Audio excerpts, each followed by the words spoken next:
What an interesting fight. Robbie Lawler defeats Nick Diaz by 3rd round TKO after a very strange finish. So for the majority of the fight, it was pretty much a phone booth war, just them two sitting in front of each other and throwing hands to the body and to the head, winging punches at each other, trying to counter each other's big shots. I was trying to say Nick Diaz, for the most part, was clogging up all the output. He just constantly kept throwing at Robbie the entire time, and Lawler went back into his bobbing and weaving defense that has plagued him in like the last 3 years. Robbie has literally lost fights to RDA, to Neil Magny, by simply shelling up, being completely defensive as his opponent tallies up on his output and does not allow him to pretty much breathe. And the rare few times he actually threw back at Diaz and connected, for an example, with this jab in the 2nd round, the output stopped. Nick Diaz had to reset, and this gave Robbie Lawler his opportunity, his chance to now throw punches at Nick. But bobbing and weaving on Nick Diaz in order to find an opening is going to make you bob and weave forever because they're not going to stop. You need to throw something back. And just like Robbie's previous opponents, Nick Diaz tried to do the same thing in this fight, but with obviously much slower punches. His timing wasn't really there. He had pretty good precision in his shots. He knew where to land them. He knew to land them to the head and kept going with the right hook to the body, but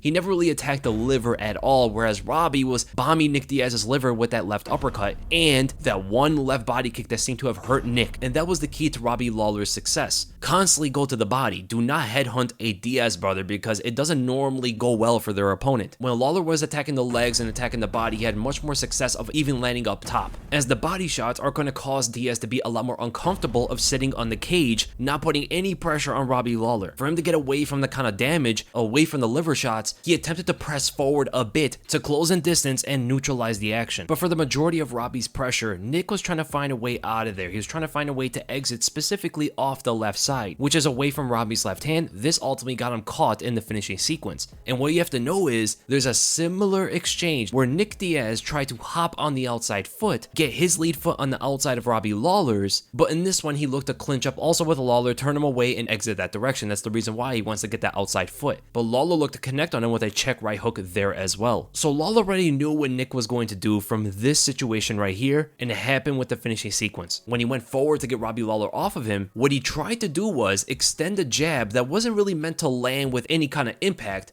but he used it to mask in a outside step. So the jab gets pawed out in front of Lawler's face, so he cannot see the movement that Nick is going to take here. He cannot see the angle that Nick is going to try to work for. Notice how he gallops, he hops in the angle to get his lead foot on the outside of Robbie Lawler's. Well, Robbie simply slightly pulled back on that jab and threw a check right hook that dropped Nick. As Nick is hopping into the outside foot position, he hops also right into a right hook that lands flush on him and drops him. This is one of the few times that Nick Diaz got dropped like this in his career, and it was a perfect time check right hook. And you have to also notice, this is the exact same punch that Nick Diaz knocked Robbie Lawler out with in their first fight. The exact same punch. Both Nick in the first fight and Robbie in the second fight slightly moved back on their opponent's aggression. Robbie in the first fight and Nick in the second entered into space and both got countered by a check right hook. That is crazy. You cannot script this kind of stuff. Who would have thought that in a rematch with Robbie Lawler that Nick Diaz would have got dropped by the same punch he knocked Robbie out with before?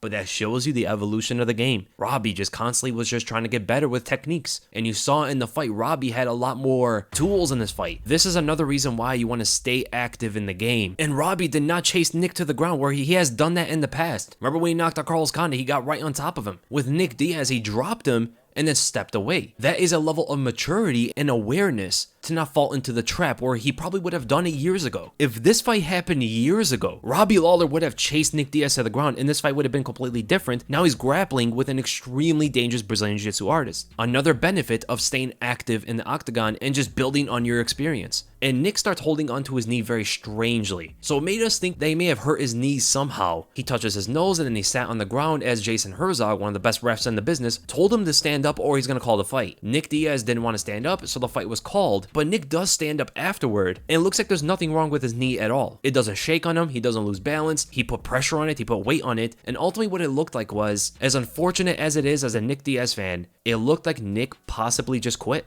He just didn't want to fight anymore. And he said in the post-fight interview that he didn't want to paint the octagon up with him leaking all over the place. I guess that's just his way of saying, you know, I just don't want to be in here anymore. And all the interviews before the fight gave us hints about this. He said he didn't want to fight Robbie Lawler. He said he didn't know why he was here. And we all just thought it was normal Nick Diaz anxiety talk, but it might just be the fact that he just doesn't want to be here and he thinks he needs to be here. And that's something I talked about before, that what Nick was saying before the fight was he thinks that he needs to be in the cage. He never made it seem like he wants to be in the cage, and that's the difference here. He took some big shots to the body, took some big shots to the head, big leg kicks, got dropped, which is such a rarity in his career, and he was probably like, you know what, I'm done with this. Even though Nick was the much bigger fighter in the cage, and that is something else we got to talk about here. Robbie was clearly the smaller fighter in there, and we all know why. The fight got changed last minute to a 185-pound fight, and Robbie said he lost 15 pounds like a month ago, which he would not have needed to if he knew this fight was at 185. Now imagine Robbie with 15 pounds on top of it. That would have been a lot more different, and his punches would have a lot more power in them. The shots he hit Nick Diaz with would have been much more devastating if we saw 185 Robbie Lawler in there. And Nick Diaz did not look like he was in great shape. If you look at a picture of him a year ago, he was in much better shape than he was in the cage. And it just gave all clearances as to, you know what, maybe he just didn't want to be in there. He was just doing this for another reason. And you never get into the cage if you do not want to be in there because you're only going to get hurt. And Nick got hurt tonight. And honestly, as much as I love Nick Diaz and just love following his story over the years, he should not be fighting anymore. He should not be fighting. If he can't beat Robbie Lawler and he gets hurt like that and he quits like that, he's not going to last with anybody else. I know he says his motivation wasn't there because he didn't care to fight Robbie, but it doesn't really matter, man. Imagine Kamaru Usman in there. He called out Kamaru, and Kamaru said, I like the energy. Imagine that was Usman landing those shots in. That would have been completely different. Nick Diaz probably should not be allowed to fight anymore, at least at a high level in MMA. Maybe you could do those celebrity boxing matches and fight some legends out there. But in terms of fighting in the UFC, I think those days are over. And let's be honest, Robbie didn't look great either. If you compare Robbie to what he looked like in his prime, this is nothing. If Robbie was in his prime in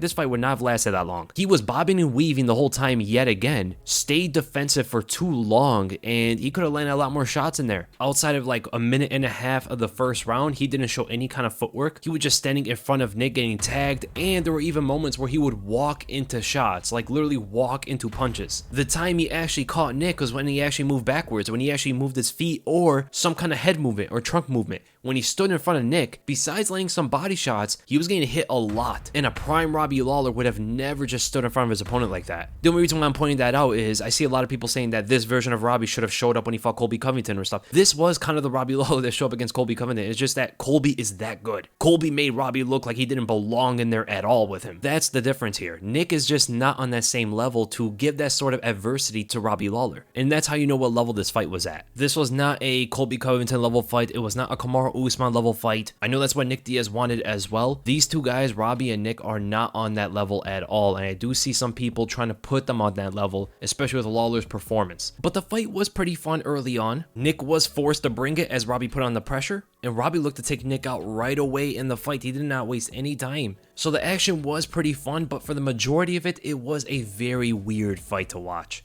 And honestly, I don't see how they can let Nick fight after this.